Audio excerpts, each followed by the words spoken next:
When it came right down to it, my mom and dad decided that, they wanted to venture out and buy a business. And so, truth be told, we were green.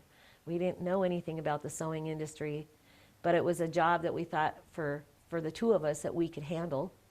And so we started it, and that, again, was 40 years ago. March of 1984, actually.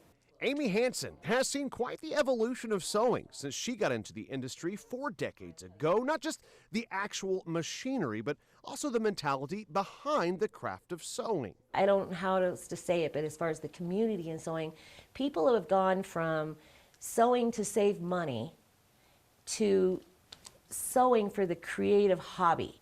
It's no longer a money-saving sort of thing. Now it's for fun and hobby. And the direction that the sewing industry has gone is that. But after all these years in business, the difficult decision was made to close up shop. It's probably been the most hardest decision of things that I've ever had to do, is you build, you're a business builder. Your whole life you spend every ounce of your energy trying to figure out how I'm going to provide better customer service and more opportunities for the consumer and more creative ideas for the consumer, and you just constantly are focused on that. So, when you spend your whole life building something up, it's really hard to watch it all go.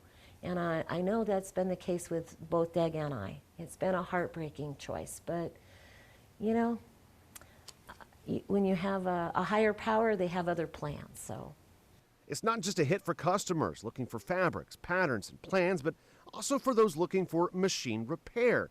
Amy's husband, Deg, ran the back-of-house operations for decades. I grew up around sewing machines. My dad was a tailor So when I came to work for a sewing center, I had reasonable knowledge of sewing machines. So fixing them was new, but it came very natural. Deg in November ended up having his first stroke, and then he's had a series of other strokes since. And after the first stroke, we were really hopeful. He was bouncing back and doing beautiful. And so there was no talk of closure. At that time, it was just simply talk of helping him get better and helping him to make this work easier for him. And I thought we accomplished that. Things were rolling really well. And then he had 2 more. So at that point, it's time. And it's been time for us to retire really anyway. I mean, age-wise. A note posted online from Amy and Deg thanked their customers for the life this business has allowed them to live.